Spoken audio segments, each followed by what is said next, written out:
Why is the continent, which is the richest in terms of resources, the poorest in the world?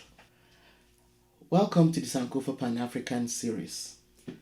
Please sustain us by turning on your subscription and notification buttons. Thank you. Because of their desire to industrialize, African countries had to depend on their former colonizers for equipment and other machinery which they did not produce. These were expensive, and so the desire of African countries to industrialize was turned into a noose with which to continually strangle Africa.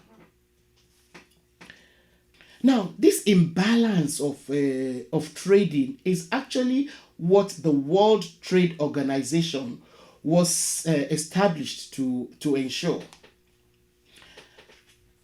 I'm sorry to admit that while it is interesting to see that a Nigerian woman now heads the WTO, the World Trade Organization, that organization has done so much damage to sub-Saharan Africa that I would like to wait and see how much change one single person can make. The WTO, IMF, and the World Bank have been major instruments for the economic oppression and suppression of sub-Saharan Africa and other developing parts of the world. For instance, the IMF and the World Bank are responsible for Africa's lack of self-sufficiency in food production. The WTO is responsible for the agreement on agriculture, which stops African and Caribbean countries from subsidizing their food production, while okaying a country as rich as America and European countries to continue to subsidize their farmers. When you see those African children with empty eyes on TV, usually put up by do-gooder organizations, begging for money on their behalf, remind yourself why the children are starving in the first place.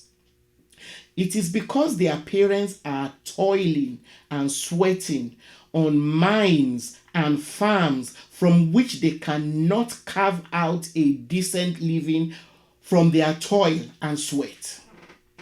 So, how can you sit in good conscience watching news items night after night as young African women and men risk their lives through the desert and the Atlantic to get to Europe after being forced by the same kind of conditions that made that hungry, starving child with empty eyes that you see and donate to on TV?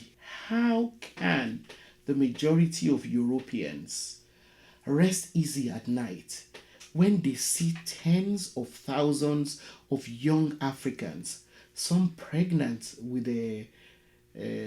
babies, some accompanied by their young children, in a desperate reversal of the direction of the transatlantic slave routes? How those Africans who had chosen to throw themselves overboard or had died due to the terrible conditions on the slave ships across the Atlantic must be turning in their watery graves at the thought of these young Africans going to be enslaved in Europe. I am really anxious to see how Dr. Ngozi Iweala-Okonjo will ensure that the stranglehold which the WTO has enforced on Africa, the Caribbean, and other developing countries to stop us from industrializing are removed. I can't wait to see what she's going to do about removing those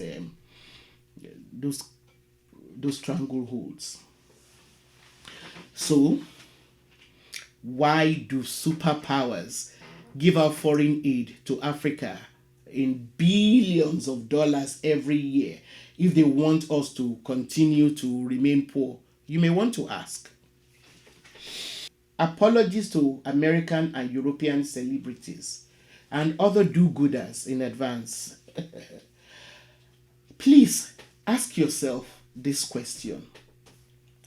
Do you know any poor country in the world that was transformed through aid alone into a rich or even marginally self-sufficient country? Please share the information with me if you can find a country in the world that became self-sufficient through aid. The truth is that rather than eliminate poverty, which should be our target, the insane concept called poverty alleviation, pro-poor strategies, or aid only further increase poverty. Research shows that developing countries in Africa and the Caribbean lose more money annually than they receive through aid, investment, and remittances. By investment, I mean foreign investment. According to an account published in 2017, more than 3 times the amount that Africa receives in aid was taken out mainly by multinational companies who fraudulently misreport the value of their imports or exports to reduce tax. These multinationals exploit the crippling structural adjustment policies of the World Bank and IMF and amass so much wealth from developing countries that often their bank balances are way bigger, many times bigger than the size of many African and Caribbean economies. Now, this wealth does not only allow multinationals to act above the laws of the host countries, but it allows them to coerce effectively and collude with political leaders. And also and this continues corruption. They continue to corrupt the system, which their countries now proclaim loudly as the reason for Africa's poverty. Their governments are, of course, also ever ready to prop up dictators, so long as the dictators do not stand in the way of their continuous exploitation of Africa. So let us look at the issue of corruption and poor leadership, which no doubt, of course, play a role in our problems. However, if we are to believe that poor leadership and corruption are the only reasons for Africa's underdevelopment, then we have to first of all believe that there is something inherently wrong with us as Africans, and that we have an innate propensity for corruption, which is the narrative that these developed countries keep pushing at us. The truth of the matter is that there is corruption everywhere, and Africans are not inherently corrupt by any stretch of the imagination. America is the global capital of kleptocracy, and other developed countries are no different. However, while the systems in those countries have been allowed to evolve, so that there are checks and balances to keep corruption from becoming rampageous, the same cannot be said for developing countries, where corruption and poor leadership have actually been groomed. It's like they've been deliberately entrenched. Now, we cannot get away from the fact that even corruption has been and continues to be exploited to work against Africa. Some have even suggested that the very idea of governments of developed countries giving aid was designed to actually start the corruption process in the developing world in the first place. And it has continued to be used to entrench corruption and prop up poor leaders in the name of, one political ideology or another, in the name of, say, democracy. They prop up, poor leaders.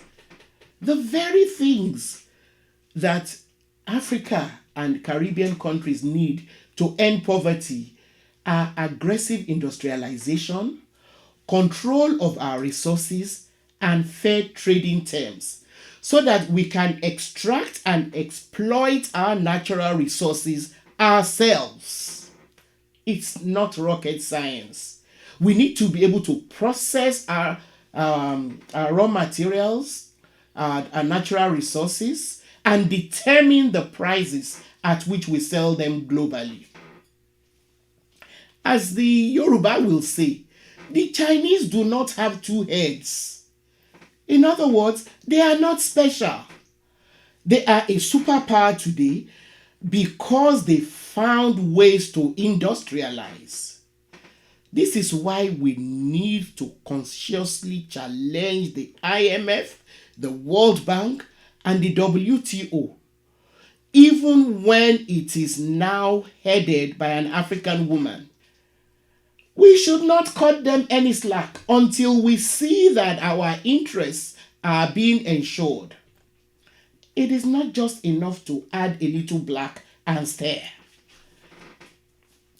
If African economies are allowed to grow, the majority of our problems, be it poor governance, security, patriarchy masquerading as a religion and culture, high unemployment rates, ethnicity, and whatever they may be, these problems will be better tackled if and only if our earning capacities are not hindered by all that we have been talking about here. We will be able to afford to educate ourselves to the same level as the superpowers. With that alone, we won't need anybody to try and teach us about democracy or rule of law. The list of reasons why and how Africa is being impoverished is almost endless. Look at how our land is being destroyed through the exploitation of colonizers and multinationals who extract oil, precious metals, and other resources from Africa. Look at how we suffer as a result of climate change, caused predominantly by the developed countries.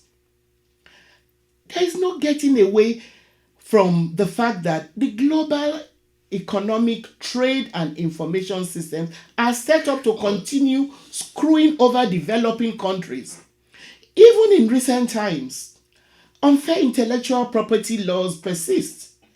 I'm sure you've heard that a European country owned by white people who have nothing to do with Yoruba ethnic group tried to trademark the word Yoruba and therefore stop anyone else, including flesh and blood Yoruba people, from trying to use it. This is the crazy world in which we live in. We cannot get away from the fact that the standard of living in the developed world is being enjoyed on the backs of citizens of places like Sub-Saharan Africa and the Caribbean. So you are simply living in denial if you are living the good life as a citizen of the developed countries and donating money for aid or even campaigning to save the environment without questioning very vehemently why your government alone, your government along with other global powers insist on perpetrating the kind of unfair trade balance called globalization. The time to insist on Africa's true emancipation is now, not tomorrow. It is today. Thank you very much for watching. Please continue to share your comments and questions with us. Also, please give us a thumbs up and share our videos with your contacts. See you next time.